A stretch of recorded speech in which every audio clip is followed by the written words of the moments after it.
Stop suffering. எல்லோருக்கும் இனிய மாலை வணக்கம் மக்களை. இது உங்கள் கவலைப்படுவதை நிறுத்துங்கள் நிகழ்ச்சி யூனிவர்சல் ஆலயத்திலிருந்து நான் போதகர் சதீஷ்குமார் பேசுகிறேன். உங்கள் அனைவரையும் மீண்டுமாய் இந்த வாரத்தினுடைய விசேஷமான ஒரு நாளிலே உங்களை சந்திப்பதில் மிகுந்த மகிழ்ச்சி அடைகிறேன். சற்று முன்பு நண்பர்களே, யூனிவர்சல் ஆலய செவ்வாய்க்கிழமை தோறும் வியாதி, தீர்க்க முடியாத வியாதியினால் பாதிக்கப்பட்டவர்களுக்கான தேவனுடைய வழிகாட்டுதலின்படி, அவர் வார்த்தையின்படி, வியாதியஸ்தர் எண்ணெய் பூசி விசுவாசமுள்ள ஜெபம் செய்தால் பிணியாளி ரட்சிக்கப்படுவார், பிணியாளி குணமடைவார். இப்படிப்பட்ட ஒரு விசுவாசத்தின் ஜெபம் சற்று முன்பு செய்யப்பட்டது. விசுவாசித்த அநேகர் தேவனுடைய குணமாக்குதலை அவர்கள் விசுவாசத்தினாலே அனுபவித்தார். இந்த விசுவாசம்தான் எங்களை இன்றைக்கு உங்களுக்கு முன்பாய் மீண்டும் கொண்டு வந்திருக்கிறது. உங்களுக்கும் இதையே கர்த்தர் செய்ய வந்தவராய் இருக்கிறார் என்பதனால் கவலைப்படாதிருங்கள் நண்பர்களே, கவலைப்படாதிருங்க.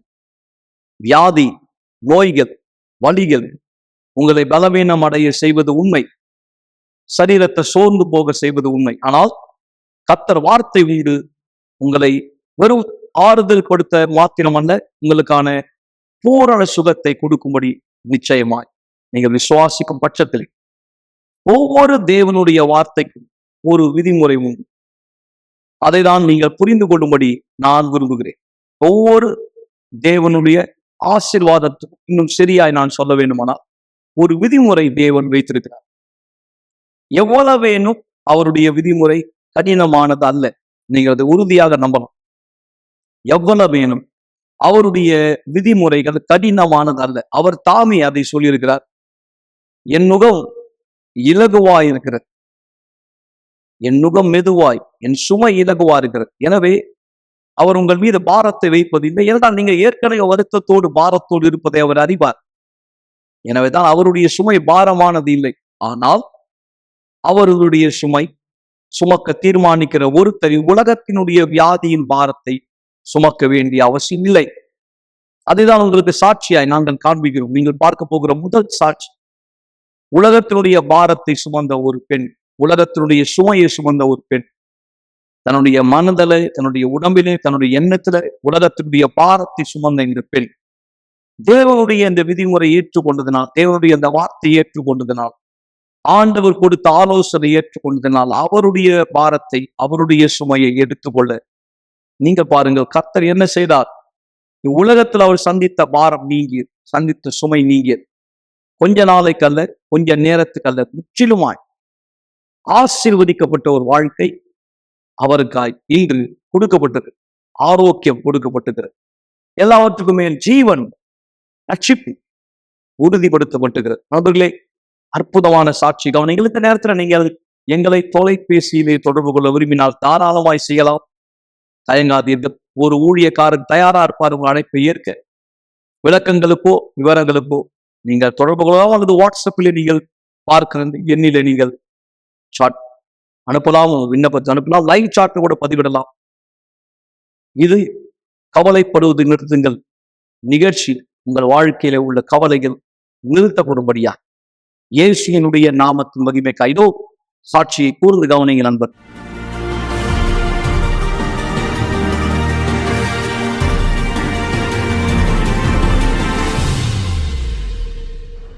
நான் என்ன மட்டும் பார்த்துக்கிற நபராக இருந்தேன். நான் தான் எல்லா நேரத்திலுமே சரி என்று நினைப்பேன். என்னை தவிர வேறு யாரும் புத்திசாலி இல்லைன்னு நினைப்பேன். நான் என்ன சொல்றேனோ அது நடக்கணும். அதே போல எனக்கு இது போல எண்ணமானது இருந்தது. நான் வேலைக்கு போனேன்னா சம்பாதிச்சு என்னுடைய மனைவிக்கும் என் குடும்பத்துக்கும் கொடுக்கணும், இதான் என் கடமை நினைச்சிருந்தேன். சம்பாதியத்தை வீட்டில் கொடுத்த பிற்பாடு என் குடும்பத்துக்கு நான் நேரம் கொடுக்க மாட்டேன். என் ஃப்ரெண்ட்ஸோட வெளியே போய் குடிப்பேன். கணவர் அதிகமாக குடிப்பார். அவர் எல்லா நேரமும் வீட்டை விட்டு வெளியவே இருப்பார். எனக்கும் என்னுடைய பையனுக்கும் எந்த நேரமும் அவர் நேரம் செலுத்தினதே கிடையாது. அவர் மறந்து போயிடுவார் அவருக்கு மனைவியும் குழந்தையும் இருக்குன்னு. எல்லா நேரமும் ஒரு நாள் காலையில போனார் அப்படின்னா மறுநாள் காலையில மட்டும்தான் அவர் வீட்டுக்கு வருவார். அவர் வீட்டுக்கு வந்த பிற்பாடும் அந்த நேரம் சாப்பிடுவார், மறுபடியும் நான் வேலைக்கு போகணும் அப்படின்னு சொல்லி போயிடுவார். நான் அவரை எங்களை வெளியே கூட்டிட்டு போகும்படி கேட்கும்பொழுதோ அல்லது நாங்கள் நைட்டு சாப்பிடுவதற்கோ இல்லை மத்தியானம் சாப்பிடுவதற்கு எங்களை வெளியே கூட்டிட்டு போக கேட்கும்பொழுது அவர் சொல்வார் நான் வேலைக்கு போகணும். ஏன்னா அவருடைய வாழ்க்கையில நாங்க முக்கியமா இல்லை, எல்லா நேரமும் எங்களை விட அதிகமா வேற விஷயத்த அவர் வச்சிருந்தார். அந்த நேரம் நான் தனிமையா விடப்பட்டு எனக்குள்ளாக ஒரு தனிமை உணர்ச்சி வர ஆரம்பிச்சது. ஏன்னா அவர் எனக்கும் என்னுடைய பையனுக்கும் விசேஷமாக எனக்கு அவர் எந்த நேரத்தையுமே அவர் கொடுத்தது கிடையாது. நான் இரவும் பகலும் தொடர்ந்து அழுதுட்டே இருந்தேன். நான் எல்லா நேரமுமே எல்லார் முன்னாடியும் சோகமா இருந்தேன். ஏன்னா எனக்குள்ளாக சமாதானமே இல்லை. என்னுடைய கணவர் என்னை கவனிக்கவே இல்லை. வெள்ளிக்கிழமையில நான் என் நண்பரோடு சேர்ந்து வெளியே போய் குடிப்பேன். என் மனைவி இருக்கிறதே மறந்துடுவேன். காலையில 3 மணிக்கெல்லாம் போய் குடிச்சிருக்கேன். சில நேரத்தில் நான் ரொம்ப லேட்டா வீட்டுக்கு வந்திருக்கேன். இதனால என்னுடைய திருமண வாழ்க்கை எனக்கும் என் மனைவிக்கு நிறைய சண்டை ஏற்பட்டிருக்கு. என் மனைவி எனக்கு ஃபோன் பண்ணும்பொழுது நான் ஃபோன் எடுக்க மாட்டேன். ஏன்னா நான் ஃபோன் எடுத்து பேசினேன்னா எங்களுக்கு பேச்சு வாக்காகும். அவள் சொல்வா நீ வீட்டுக்கு சீக்கிரமா வான்ட்டு. நான் வீட்டுக்கு சீக்கிரம் போக மாட்டேன். இந்த பிரச்சனையினுடைய காரணமாக எனக்குள்ளாக கோபம் அதிகரிக்க ஆரம்பிச்சது. இந்த கோபத்தினால நான் மன அழுத்தத்துக்கு உள்ளான என்னுடைய சிந்தனைக்குள்ளாக நிறைய விஷயம் வந்தது. அவர் வீட்டுக்கு வரும்போது நீ இப்படியெல்லாம் செய்யி, உன்னுடைய கோபத்தை அவரிடத்துல காண்பி அப்படின்னு எனக்குள்ளாக நிறைய யோசனைகள் இருந்தது. அவரை விட்டு நீ தனியா போயிடு, இனிமேலும் அவர் உன் வாழ்க்கையில தேவையில்லை, இந்த மாதிரி விஷயங்கள் நிறைய என்னுடைய சிந்தனையில இருந்தது. அவர் எப்போல்லாம் வீட்டுக்கு வராரோ அந்த நேரம் என்னுடைய சிந்தனையில இருக்கும், நீ இந்த நேரம் சண்டை போடணும், இந்த நேரம் அவரிடத்துல என்னுடைய கோபத்தை காண்பிக்கணும். அவர் சாப்பாடு கேட்கும்போது நான் ரொம்ப உடனே எடுத்து வைப்பேன். இது சவுண்ட் அதிகமா கேட்கிற மாதிரி என்னுடைய வேலைகளை என்னுடைய பாத்திரத்துல நான் கீழே தள்ளுவேன். இந்த மாதிரி பிரச்சனைகள் என்னுடைய திருமண வாழ்க்கையில இருந்ததுனால எனக்குள்ளாக சந்தேகம் இருந்தது அவருக்கு வேற ஏதோ தொடர்பு இருக்குன்னு சொல்லி. ஒரு நாள் அவரே அதை அறிக்கை செய்தார், எனக்கு வேற ஒரு பெண்ணோட தொடர்பு இருக்குன்னு. அந்த நேரம் நான் தனிமையா விடப்பட்டேன், முழுமையா நான் தனியாக்கப்பட்டேன். ஒரு நாள் அவர் வெளியே போகும்பொழுது நானும் அவரோட போனேன். அந்த இடத்துல அந்த நபரோட நான் அவரை பார்த்துட்டேன். அந்த நேரம் தொடங்கி எனக்குள்ளாக ஒரு பெரிய இடி விழுந்த மாதிரி இருந்தது. அதோடைய முடிவு நான் மருத்துவமனையில போய் அந்த இடத்துல என்ன அட்மிட் பண்ண சொல்லிட்டேன். நான் குடிக்கிறதுக்காகவே வெளியே போவேன் என் ஃப்ரெண்ட்ஸோட சேர்ந்து. பெண்களோடு நான் குடிக்க போயிருக்கேன். இது என்ன உண்மை தன்மை இல்லாதபடியாக மாத்திச்சு. என்னுடைய குடும்பத்துக்கு நான் நேரத்தை கொடுக்கவே இல்லை. எனக்கு ஞாபகம் இருக்கு, ஒரு நாள் எனக்கும் என் நண்பனுக்கு ஒரு காம்படிஷன் இருந்தது. யார் முதல்ல இந்த பொண்ணு கூட வெளியே போவாங்கன்ட்டு வெறும் நிரூபிக்கிறதுக்காக யார் சிறந்த ஆண் என் நண்பனா நானா நிரூபிக்கிறதுக்காக இந்த காம்படிஷன் வச்சிருந்தோம். இது என்னுடைய திருமண வாழ்க்கையில ஒரு தோல்வியை கொண்டு வந்தது. இந்த மாதிரி காரியங்கள்னால என்னுடைய திருமண வாழ்க்கைக்குள்ளாக நான் பிரச்சனைகளை கொண்டு வந்திருந்தேன். இந்த பிரச்சனைனால என்னுடைய பையன் அதிக மன அழுத்தத்துக்கு உள்ளாக ஆரம்பிச்சான். எங்களுக்கு தெரியாமலே இந்த பிரச்சனை அவனை தாக்க ஆரம்பிச்சிருச்சு. சில நேரம் என்னுடைய மகன் இடத்துல கேட்பான், நம்முடைய அப்பா எப்போ வீட்டுக்கு வரவர், ஏன் இவ்வளவு நாள் அவர் வரவே இல்லை, எப்போ வருவார், எப்போ என்ன பாப்பார் அப்படின்னு கேட்டுட்டே இருப்பான். என்னுடைய திருமண வாழ்க்கை 2 வருஷங்கள் பிற்பாடு, அதாவது இந்த உண்மை தன்மை இல்லாது போல வாழ்ந்த வாழ்க்கையின் பிற்பாடு, நாங்க ஆலயத்திற்கு வந்த பிற்பாடு நாங்க ஒன்றதாக இருந்தோம். ஆனா எங்க திருமண வாழ்க்கையில சந்தோஷமானது இல்லை.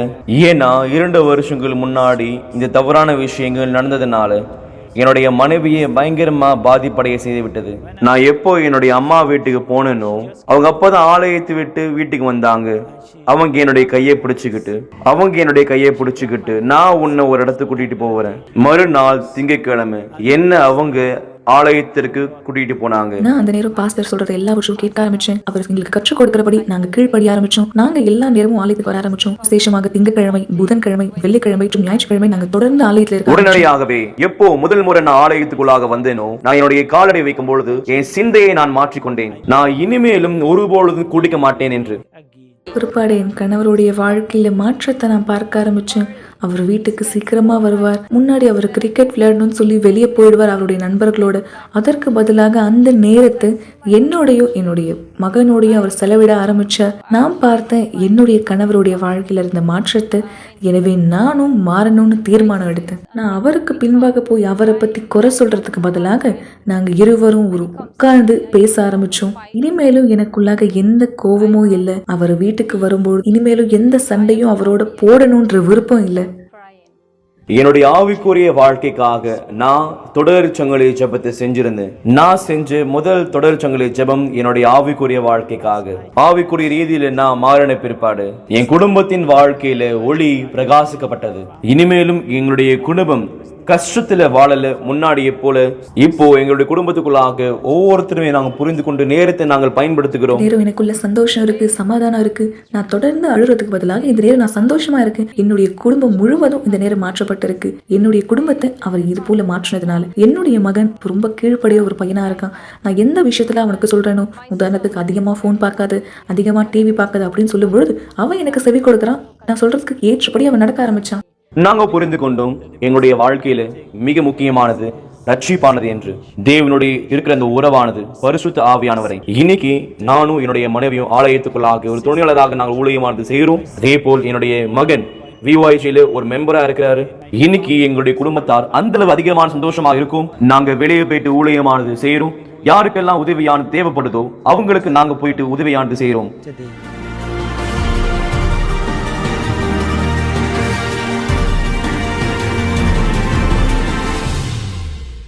மீண்டும் நான் உங்களை நிகழ்ச்சியில வரவேற்கிறேன். நண்பர்களே, இந்த நேரத்திலே நாம் பேசிக்கொண்டு வந்ததை போல தேவனுடைய சுவை இலகுவான். ஆனால் அநேகர் அந்த இலகுவான சுமையை தவிர்த்து இவ்வுலகத்தினுடைய பாரத்தை தான் எடுத்துக்கொள்ள விரும்புகிறார். இந்த உலகத்தினுடைய பாரம் கண்டிப்பாய் சுமக்க மிக மிக மிக கடினமான அந்த கடினமான பாதையை தான் அநேகரால கடந்து செல்ல முடியவில்லை, அநேகரால தாங்கிக் கொள்ள முடியவில்லை, சகித்துக் கொள்ள முடியவில்லை.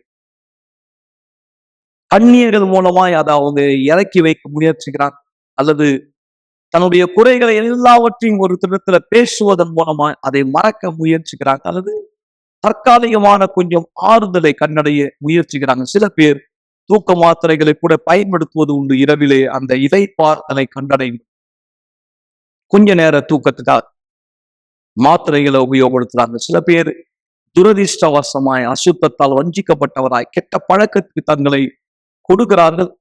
அப்படியாவது ஒரு இலைப்பாறுதலை கண்டடையலாம் என்று. ஆனால் வழி என்ன நண்பர்கள்? உலகத்திலே உங்களுக்கு உபத்திரவங்கள் உண்டு என்று ஆண்டவர் சொன்னார். நாம் எங்கே ஓடி ஒழிய முடியும்?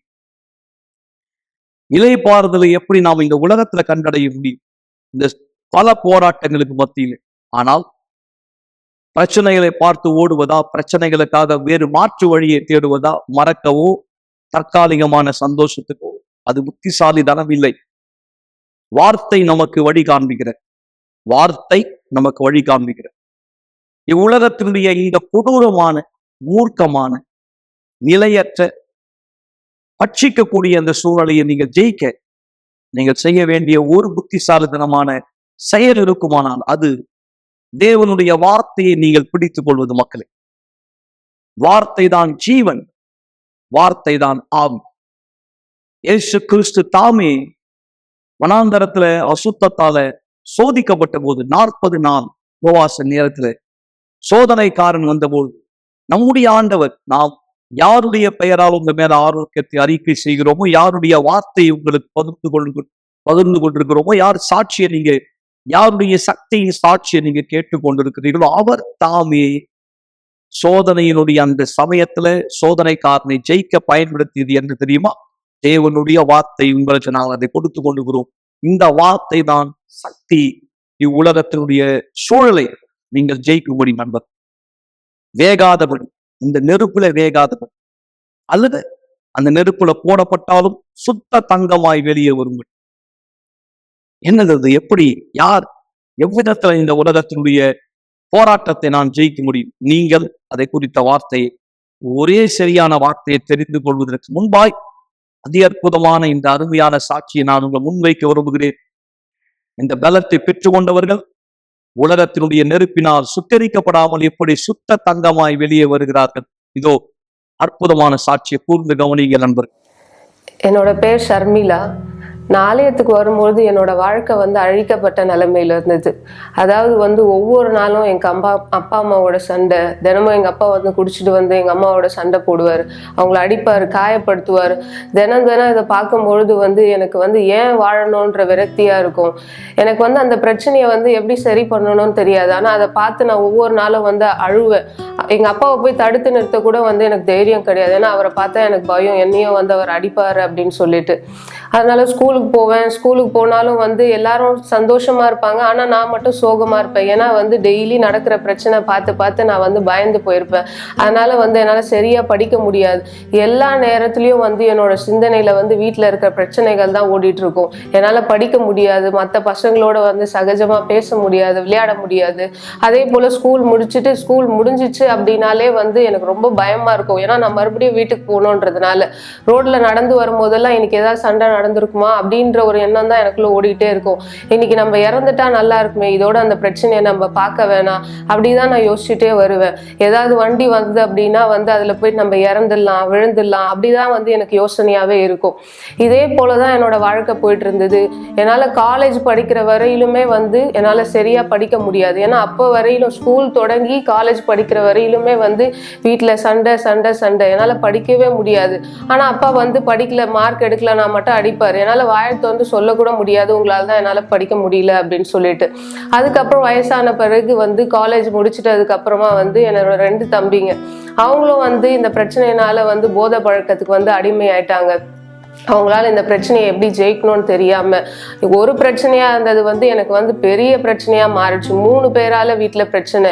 என்னாலையும் எங்க அம்மாவாலையும் இந்த பிரச்சனைகளை ஒவ்வொரு நாளும் சமாளிக்கவே முடியாது. கஷ்டமா இருக்கும். டெய்லி நாங்க அழுவோம், இறந்துடலாமா, ஏதாவது பாய்சன் சாப்பிட்டுடலாமா, இப்படிதான் நாங்க யோசிச்சுட்டே இருப்போம். அதுக்கு அந்த ஒரு நேரத்துல தான் நாங்க ஆலயத்தை, யூனிவர்சல் ஆலயத்தை பத்தி நான் தெரிஞ்சுக்கிட்டேன். எனக்கு எங்க அம்மா கூட்டிட்டு வந்தாங்க.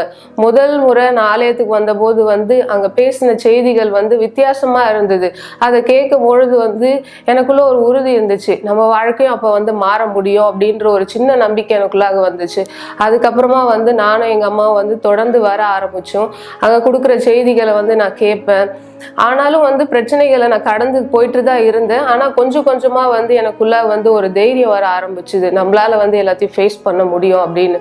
அதுக்கப்புறமா நான் பரிசுத்த ஆவியை பத்தி தெரிஞ்சுக்கிட்டேன். நான் பரிசுத்த ஆவியை பத்தி தெரிஞ்சுக்கின பிற்பாடு நான் புரிஞ்சுக்கிட்டேன், எனக்குள்ள இருக்கிற விஷயங்களை நான் எடுக்கணும், எனக்குள்ள இருக்கிற கோவத்தை நான் எடுக்கணும். ஏன்னா எங்க அப்பா மேல எனக்கு ரொம்ப கோவமா இருந்தது. அந்த கோவத்தை நான் எடுக்கணும்ன்றது தெரிஞ்சுக்கிட்டேன். முதல்ல அவரை நான் மன்னிச்சேன். எங்க வீட்டுல இருக்க என் தம்பிங்க மேல எனக்கு கோவம் இருந்துச்சு, அவங்களையும் நான் மன்னிச்சேன். எனக்குள்ள நிறைய எங்க குடும்பத்தார் மேல நிறைய வெறுப்புணர்ச்சியான இருந்துச்சு. ஆனா அவங்கள நான் மன்னிச்சேன். தேவனுடைய ஆவியை நான் எனக்குள்ள பெறணும் அப்படின்னா முதல்ல எனக்குள்ள இருக்கிற என் இருதயத்துல இருக்கிற எல்லா விஷயத்தையும் நான் எடுக்கணும்னு நான் நினைச்சேன். முதல்ல எனக்கு கஷ்டமா தான் இருந்தது. எங்க அப்பாவை நான் மன்னிக்கணும், என் குடும்பத்தாரை மன்னிக்கணும்னு நினைக்கும் போது எனக்கு கஷ்டமா இருந்தது. ஆனா நான் புரிஞ்சுக்கிட்டேன், இது எல்லாத்தையும் நான் கைவிட்டா மட்டும்தான் பரிசுத்த ஆவியை நான் பெற முடியும்னு. நான் செஞ்ச பிற்பாடு நான் தேவனுடைய ஆவியை எனக்குள்ளாக பெற்றுக்கொண்டேன். பிற்பாடு என் வாழ்க்கையில எல்லாமே மாறிடுச்சு. நான் தன்னம்பிக்கை இழந்த ஒரு நபரா இருந்தேன். ஆனா எனக்குள்ள தன்னம்பிக்கை கிடைச்சது. எல்லாருமே என்னால சொன்னாங்க, நான் படிச்ச துறையில என்னால வேலைக்கு போக முடியாது, என்னால எல்லாரும் மாதிரி சுலபமா இருக்க முடியாது சொன்னாங்க. வாழ்க்கையில என்னால ஜெயிக்கவே முடியாது நிறைய பேர் சொன்னாங்க. ஆனா பரிசுத்த ஆவி பெற்ற பிற்பாடு, தேவனுடைய ஆவி எனக்குள்ள வந்த பிற்பாடு, இனிமேலும் எனக்கு சாகணும்ன்ற எண்ணமே கிடையாது. நான் வாழணும், நான் இன்னும் நிறைய அச்சீவ் பண்ணணும் வாழ்க்கையிலன்ற விருப்பம் எனக்குள்ளாக இருக்கு. யாருமே படாத சந்தோஷத்தை தேவன் எனக்குள்ளாக கொடுத்திருக்கார். இந்த சந்தோஷத்தையும் சமாதானத்தையும் யாருமே எனக்குள்ளாக இருந்து எடுக்கவே முடியாது. இன்ன வரைக்கும் என் வாழ்க்கையில அந்த பிரச்சனைகள், பழைய பிரச்சனைகள் என் வாழ்க்கையில இல்லை. ஆனாலும் நான் சில பிரச்சனைகளை சந்திக்கிறேன். இருந்தாலும் நான் பிரச்சனைகளை பார்க்கிற விதம் எல்லாமே வித்தியாசமா இருக்கு. ஏன்னா பரிசுத்த ஆவி எனக்குள்ளாக இருக்கார். நான் பலனா இருக்கேன். எல்லாவற்றையும் நான் தைரியத்தோட ஃபேஸ் பண்றேன். நான் இன்னைக்கு இந்த உலகத்துல எல்லாரையும் விட நான் ரொம்ப சந்தோஷமான நபரா இருக்கேன். நல்லது நண்பர்களே, தேவனுடைய வார்த்தை சொல்வது என்ன? பரிசுத்த ஆவி உங்களிடத்திலே வரும்போது நீங்கள் பலன் அடையும். எருசலேமிலும் யூதேயாவிலும் சமாரியாவிலும் பூமியின் கடைசி பரியந்தமும் எனக்கு சாட்சிகளாயிருப்பீர்கள் என்றார். இப்போது நீங்களே பதில் சொல்ல முடியும், யார் அந்த பலன்? நீங்கள் உலகத்தினுடைய போராட்டங்களை ஜெயிக்க தேவனுடைய ஆவி, பரிசுத்த ஆவி. வேறு எந்த மாற்று வழியும் அல்ல. உங்க வாழ்க்கையினுடைய நிரந்தரமான நிம்மதிக்கு நண்பர்கள். தற்காலிகமானது ஒருவேளை உங்களுக்கு எளிமையா இருக்கலாம், ஆனால் அது உண்மை அல்ல. அது ஒரு காணல் நீரை போல இருப்பதே போல இருக்கும், ஆனா உண்மையில இருக்காது. ஆனா யார் நீங்க தேவனுடைய வார்த்தையினுடைய விசுவாசத்தை எடுத்துக்கொள்வீர்களோ நண்பர்களே, நிஜமான தண்ணீரை நீங்கள் பருக முடியும். மெய்யான தண்ணீர். உங்கள் தாகம் தணிக்கப்பட உலகத்தினுடைய நெருப்பை நீங்கள் கடந்து வருவீர்கள். வேகாதிருப்பீர்கள், அழித்து போகாதிருப்பீர்கள், சுத்த தங்கமாய் வருவீர்கள். நாளை கூட்டம் அதற்காக தான் புதன்கிழமை பரிசுத்தாவினுடைய பொழிந்தருளப்படுதல் வேதகம பாட். நீங்கள் எங்களோட இணைய விரும்பினால் நீங்கள் மாலை 7 மணிக்கு வரவேற்கப்படுகிறீர்கள். நீங்கள் சிறப்பு விருந்தினர். இந்த நேரம் இந்த அருமையான பாடல் ஒழிக்கிற தருணம் உங்களை ஆயத்தப்படுத்திக் கொள்ளுங்கள். நான் உங்கள் மீதும் கர்த்தருடைய ஆரோக்கியத்தை அறிக்கை செய்வேன். நாம் தேவனுடைய வார்த்தையில பலப்படும்படியா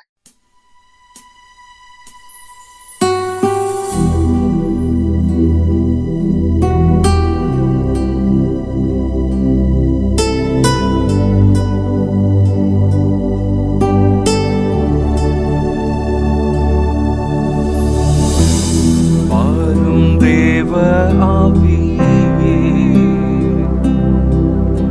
என்னை தொடும், அனைத்திடும். உம் பிரசன்னமே என் தேவையான ஒன்று, என் பிரியமான நேசரே. ஆராதிப்பே என் கைகள் மேலுயர்த்தி, என் உள்ளத்தை அர்ப்பணித்தே. நான் தோல்வியாய் இருந்தும் என் மீது அன்பானி, நான் பெருமையாய் இருந்தும் என் மீது அன்பானி.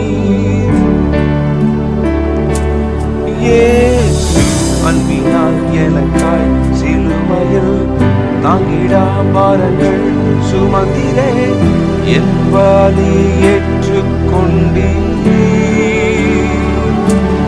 இயேசு அன்பினால் எனக்காய் சிலுவையில் தாங்கிடா பாரங்கள் சுமந்திரே, என் பழி ஏற்றுக்கொண்டீர். இயேசு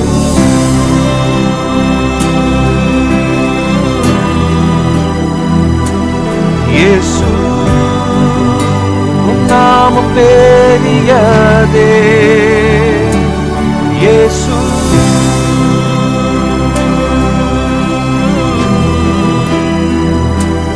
இயேசு உம் நாமம் பெரியதே. இயேசு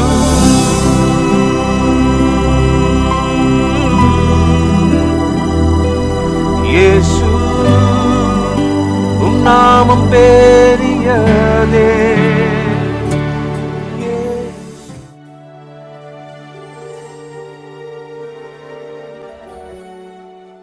ஜெபம் தேவனுடனான நம்முடைய தொடர்பாகும். நீங்கள் சாட்சிகளை பார்த்தீர்கள், நீங்கள் வார்த்தையை கேட்டீர்கள். ஆனால் இப்பொழுது தயவு செய்து கண்களை மூடியிருங்கள். ஜெப நேரத்திற்காய் நாம் நம்மை ஆயத்தப்படுத்திக் கொள்ளலாம். சர்வ வல்லவரே, என் கரத்தை நீட்டி இந்த நேரம் வியாதி படுக்கையிலே வீட்டில் இருக்கிற ஒருத்தர், தெருவில் இருக்கிற ஒருத்தர், மருத்துவமனையில் இருக்கிற ஒருத்தர், மருந்து கடையிலே மருந்து வாங்கி கொண்டிருக்கிற ஒருத்தர், தூங்க முடியாமல் புரண்டு புரண்டு படுத்துக் கொண்டிருக்கிறார், உட்கார முடியாமல் உட்கார்ந்து கொண்டிருக்கிறார், பார்க்க முடியாமல் நிகழ்ச்சியை பார்த்து கொண்டிருக்கிறார், சாப்பிட முடியாமல் கஷ்டப்பட்டு கொண்டிருக்கிறார். எந்த சக்தி இன்றைக்கு ஆலயத்தில் மக்களை சொஸ்தமாக்கியதோ அதே சக்தி இந்த நேரம் இந்த திரையின் வழியாய், இந்த தண்ணீரின் மூலமாய் இந்த நபர் உடலை தொடர்வதாய் தேவன். விசுவாசிக்கிற ஒவ்வொருத்தரும் குணமாக்குதலை பெற்றுக் கொள்ளும்படி, வல்லமையை பெற்றுக் கொள்ளும்படி நான் இவர்களை ஆரோக்கியமாக்குகிறேன். இவர்கள் மேல் உடைய பலனை அறிக்கை செய்கிறேன். உலகத்தினுடைய எல்லா போராட்டங்களை கடந்து வர, சுத்த தங்கமாய் வெளியே வர மக்களை பலப்படுத்தும் பரிசுத்த ஆவியின் வல்லமையை நான் நிரப்ப, அதன் மூலம் இவர்கள் அடுத்த சாட்சியாய் மாறும். இவர்கள் வாழ்க்கை அர்ப்பணிக்கிறேன், ஆசீர்வதிக்கிறேன். ஜபத்தை கேட்டு பதில் கொடுப்பதற்காக நன்றி செலுத்துகிறேன். ஆண்டவராகிய இயேசு கிறிஸ்துவின் மகிமைக்குரிய பெயரால் ஆமென். தேவனுடைய கரம் உங்களை தொட்டது. இந்த நேரம் உங்கள் சாட்சியை கூட நீங்கள் எங்களோட பகிர்ந்து கொள்ளலாம். மக்களை ரைட் சாட்ல பதிவிடுங்கள். இந்த நேரம் கர்த்தர் உங்கள் விசுவாசத்தினால் இந்த ஜபத்தால் உங்களுக்கு என்ன செய்தார் என்பதை நீங்கள் தொடர்பு கொள்ள விரும்பினால் திரும்பவும் சொல்லுகிறேன், தயங்க வேண்டாம். விசேஷமாய் இந்த ஞாயிறு காலை 9:30 மணிக்கு நான் உங்கள் எல்லோரையும் வரவேற்கிறேன். சிறப்பு அழைப்பு கொடுக்கிறேன். நீங்கள் இந்த ஆசீர்வதிக்கப்பட்ட அபிஷேகத்தின் தண்ணீரை பெற்றுக் கொள்ளும்படி. நாளை இரவு மீண்டும் உங்களை இந்த நிகழ்ச்சியை சந்திக்கும் வரை தேவன் உங்கள் அனைவரையும் ஆஸ்வதிப்பாராக. சென்று வாருங்கள்.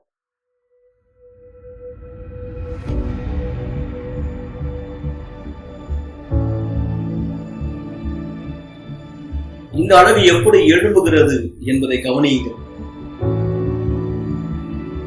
இந்த விலைமதிப்பற்ற பட்டையின் ஒவ்வொரு அங்குலம் அதன் தனித்துவத்தை கொண்டிருப்பதற்காக உன்னிப்பாக வடிவமைக்கப்பட்டு கவனமாக மெருகூட்டப்பட்டுள்ளது. சுத்திகரிக்கப்பட்ட தங்கம் சுத்திகரிப்பிற்கான இறுதி நிலை. இந்த நிலைமையை அடைய எந்த நிலைமையெல்லாம் அது கடந்து செல்ல வேண்டி இருந்தது என்பதை இந்த தங்கப்பட்டை மட்டுமே அறியும்.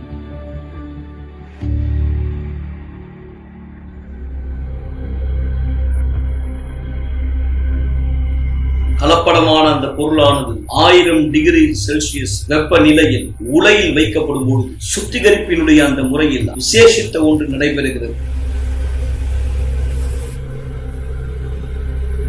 உண்மையான நிலையை அது இழக்கிறது. எரியும் வெப்பநிலையானது எல்லா மாசுக்களையும் எரிக்கிறது. அடிமட்டத்துக்கு அதை கொண்டு வருகிறது. அவைகள் நீக்கப்படும்படியாக இந்த முறைக்கு நெருப்பானது அத்தியாவசியம். ஏனென்றால் இதுதான் உலோகத்தை மதிப்புடையதாக்குகிறது.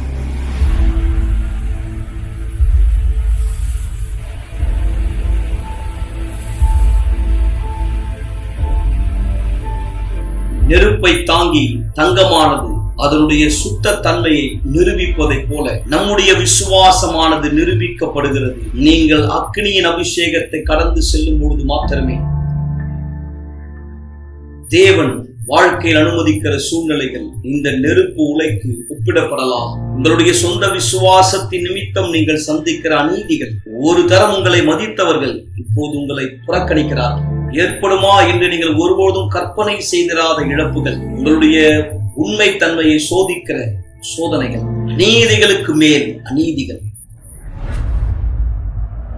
அக்கினியினுடைய அபிஷேகமானது உங்களுடைய பிறப்பு நிலையை மாற்றுகிறது. உண்மை நிலையை, உங்களுடைய விசுவாசத்தினுடைய அழுக்குகள், மாசுகள் வெளிப்படுத்தப்பட்டு நீக்கப்படும்படியாக சுத்திகரிக்கப்பட்ட பிற்பாடு நீங்கள் தேவனால் செதுக்கப்பட முடியும். அவர் எப்படி விரும்புகிறாரோ அதன் பிரகாரமாக. இது ஒரு தேர்வு அல்ல, இது தேவனோடு கூட வாழ்க்கையினுடைய இயற்கையான முறை. எப்படி மனுஷ வாழ்க்கையினுடைய இயல்போ பிறந்து வளர்ந்து வயதாகி மரிப்பது, தேவனோடு கூடிய உங்களுடைய வாழ்க்கையில நீங்கள் தண்ணீரில் ஞான ஸ்நானம் பெற வேண்டும், பரிசுத்த ஆவியினுடைய அபிஷேகத்தை பெற வேண்டுமானால் பிற்பாடு நீங்கள் அக்னியை கடந்து செல்ல வேண்டும். இது நீங்கள் தவிர்த்து கொள்ளலாம் என்பதான ஒரு காரியம் இல்லை. நீங்கள் என்ன செய்ய வேண்டுமானால் நீங்கள் உங்களை ஆயத்தப்படுத்திக் கொள்ள வேண்டும். தங்கமானது சுத்திகரிக்கப்படுகிறது மிக அதிக உயர்ந்த வெப்பநிலையில் மாத்திரமே. நெருப்பு எவ்வளவு அதிக அனலா இருக்குமோ அந்த அளவு தங்கமானது உயர் தரம் வாய்ந்ததாக சுத்தமானதாக இருக்கும். விசுவாசமும் அதே போல்தான். சோதனை என்பது ஒரு சிறிய தணல் இல்லை, அது மிக உச்சகட்ட வெப்பநிலை. சில நேரத்திலே தேவன் என்னை கைவிட்டு விட்டார் என்பதை போல கூட நீங்கள் உணரலாம். ஆனால் அவரை நம்புகிறவர்களை ஒருபோதும் கர்த்தர் கைவிடுவதில்லை. ஆவிக்குரிய போரானது இப்பொழுது தொடங்கி இருக்கிறது. உங்கள் ஆத்துமாவிற்காய் ஒரு புறம் பிசாசானவன் போராடுகிறான். உங்கள் உண்மையான சக்தியை நீங்கள் கண்டறிவதற்கு முன்பாகவே உங்களுக்குள் இருக்கும் மணலை அவிழ்த்து போடும்படியாக மறுபுறம் கர்த்தர் காத்திருக்கிறார். நீங்கள் அவரை சார்ந்திருக்கும்படி எதிர்பார்க்கிறார். அக்னியினாலே நிரூபிக்கப்பட்டவர்கள் மாத்திரமே, அங்கீகரிக்கப்பட்டவர்கள் மாத்திரமே தேவனிடத்திலிருந்து சிறந்ததை பெறுகிறார். பதரை போல் உள்ளவர்கள் தாங்க முடியாமல் சாம்பலாகி விடுகிறார்கள். ஆனால் யார் தாங்குகிறார்களோ அவர்கள் தேவனால் தெரிந்து கொள்ளப்பட்டு அவர் சித்தத்தின்படி பயன்படுத்தப்பட ஆயத்தமாய் வெளியே வருகிறார்கள். இந்த நேரத்தின் வாய்ப்பை பயன்படுத்திக் கொள்ளுங்கள். தேவனோடு உங்கள் உறவை பலப்படுத்திக் கொள்ளும்படி, அவருக்கு பிரியமான விதத்தில் எப்படி நடந்து கொள்வதென்று வார்த்தையில் உறுதியாய் தரித்திருங்கள். இந்த மாறாத வார்த்தையினாலே நீங்கள் செதுக்கப்படும் முடியும். உங்களை அனுமதியுங்கள். இந்த முறை வெளிப்படையானது. ஆனால் 4 புறத்திலும் இருந்து அலைமோதுகிற காரியங்கள் நீங்கள் உண்மையிலே இதிலே சோர்ந்து போகும்படியாய் உங்களை எதிர்த்து வருகிறது. ஆனாலும் நீங்கள் உங்கள் பிரயாணத்திலே உறுதியாய் நிலைத்திருக்க வேண்டும். அக்கினியானது ஒரு நாள் குறையும். புத்துணர்ச்சியானது உங்கள் ஆத்துமாக்களுக்கு நிச்சயமாய் வரும்.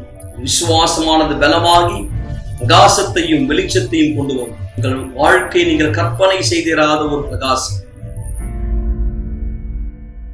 பிரியமானவர்களே, உங்களை சோதிக்கும்படி உங்கள் நடுவில் பற்றி எரிகிற அக்கினியை குறித்து ஏதோ புதுமை என்று திகையாமல் கிறிஸ்துவின் மகிமை வெளிப்படும் போது நீங்கள் கலிகூர்ந்து மகிழும்படியாக அவருடைய பாடுகளுக்கு நீங்கள் பங்காளிகளானதால் சந்தோஷப்படுங்கள்.